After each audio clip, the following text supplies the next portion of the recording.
Tidak ada rendang tahun ini teman-teman karena saya nggak sanggup masak di saat lagi syuting yang berat banget karena jujur berat banget. The New Star. Information and entertainment. Pasti seneng banget karena yang tadi aku bilang, aku tuh diving kan dari 3 tahun lalu ya. Kaimana tuh udah pasti masuk wishlist gitu. Karena aku seneng banget ke dive spot yang mungkin jarang dikunjungi sama orang gitu ya. Makanya aku udah catet tuh pengen banget ke Kaimana, apalagi alamnya selain bawah lautnya, pulau-pulaunya, hutannya juga bagus banget gitu. Nah, akhirnya bisa dapat kesempatan ke Kaimana bukan cuma berlibur, tapi kita mengerjakan project untuk konservasi yang dimana itu juga passion aku juga. Makanya aku punya komunitas generasi peduli bumi.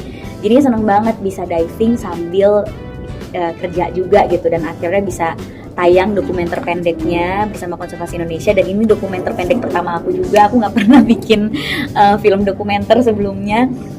Akhirnya bisa bikin sesuai dengan apa yang aku suka. Masih butuh banget, makanya itu alasannya kenapa film dokumenternya itu di Kaimana gitu. Selain karena tadi di Teluk Bicari itu satu-satunya spot diving yang dimana kita bisa menemukan interaksi antara hiu paus dan lumba-lumba gitu. Kan biasa lumba-lumba di mana, hiu paus di mana gitu ya. Ini nyebur langsung ketemu sama lumba-lumba dan hiu paus yang tadi dilihat di film dokumenternya gitu ya. Tapi nggak banyak yang tahu karena pas aku ke Kaimana terus aku ngomongin Teluk Bicari, teman-teman aku yang diving juga emang ada apa di sana gitu. Karena pasti mereka terpaparnya sama Raja Ampat, Labuan Bajo, Bali gitu. Jadi menurut aku wisata Kaimana itu perlu banget ditingkatkan lagi gitu. Bahkan di Kaimana ada pink beach yang warna pinknya itu masih pink tua, yang bener-bener pink banget gitu, karena red coralnya masih banyak banget gitu, masih sangat banyak gitu. Terus karang-karangnya juga luar biasa, dan aku mungkin diving di Kaimana ini paling banyak ketemu segala jenis hiu ya.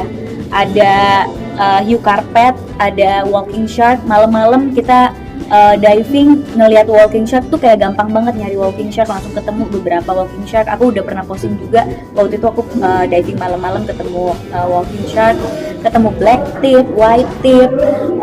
Jadi segala macam hal-hal yang dicari di saat diving tuh ada di satu tempat gitu, ada di Kaimana. Dan selain bawah lautnya juga ada hutan mangrove juga yang bagus banget.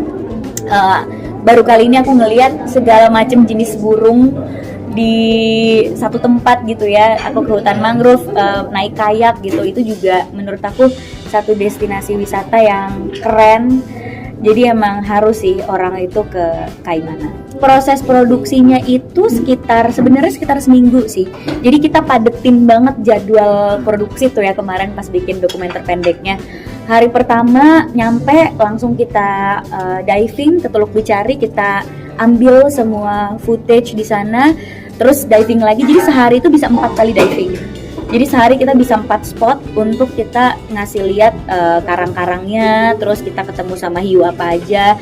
Bahkan sebenarnya ada beberapa footage yang nggak masuk gitu karena satu dan lain hal, jadi footage-nya nggak bisa dimasukin gitu. Kayak ada satu danau yang ada satu tempat gitu, kita harus masuk ke hutan dulu.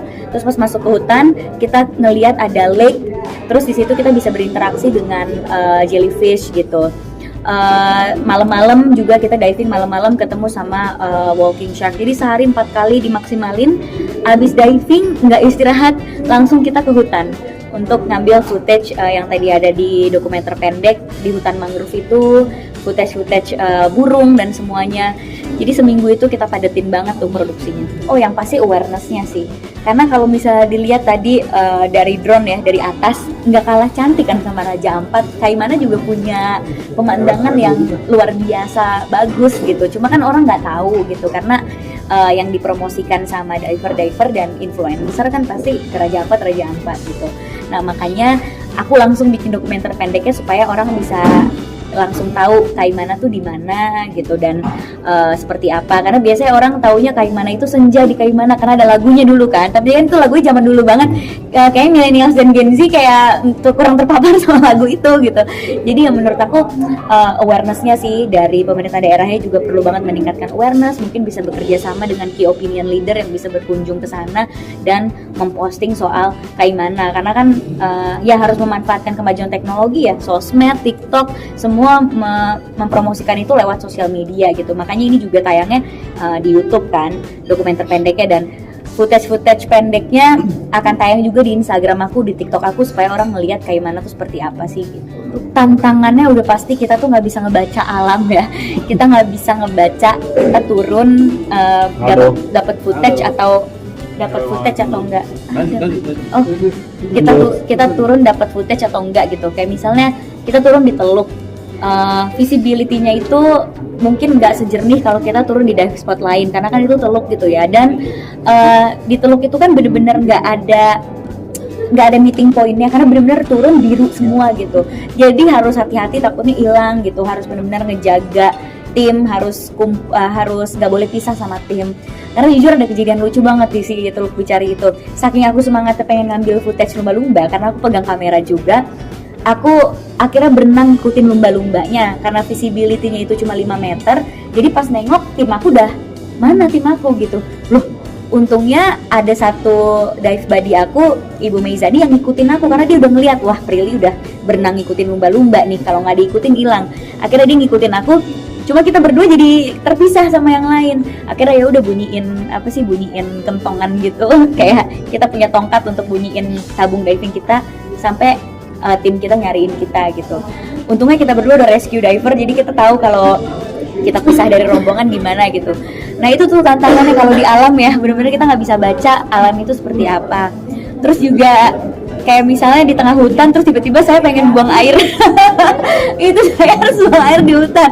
Jadi ya ngerasain lah pengalaman lucu kayak gitu yang kayak udah keblek banget, tapi ya gimana lagi di hutan, ya udah jadi bolang deh gitu, buang air di hutan, gali dulu gitu. Bilasnya di air laut mau gimana gitu ya. Itu jadi pengalaman yang luar biasa banget sih. Terus bangun harus jam 4 pagi untuk kita dapat ngelihat burung gitu, karena kan burung ada ya di bener-bener dini hari banget. Terus nggak ada sinyal pastinya kalau kita lagi di tengah-tengah situ. Ya itu tantangannya luar biasa, tapi itulah pengalaman yang nggak terlupakan. Sebenarnya kalau aku bisa milih, aku sih pengennya bener-bener bikin film panjang soal laut ya. Kalau aku bisa milih dokumenter panjang atau ya cerita fiksi tapi kita mengangkat pariwisata Indonesia. Cuma kan itu memerlukan proses yang sangat-sangat panjang. Nah untuk waktu yang aku punya, waktu yang sangat singkat ini, bagaimana kita memaksimalkan nih produksinya. Nah yang paling memungkinkan adalah dokumenter pendek, karena waktu itu kita kerjain di Oktober waktu itu juga saya lagi sibuk-sibuknya ngatur Festival Film Indonesia tuh, karena lagi malam nominasi, bulan depannya malam anugerah gitu.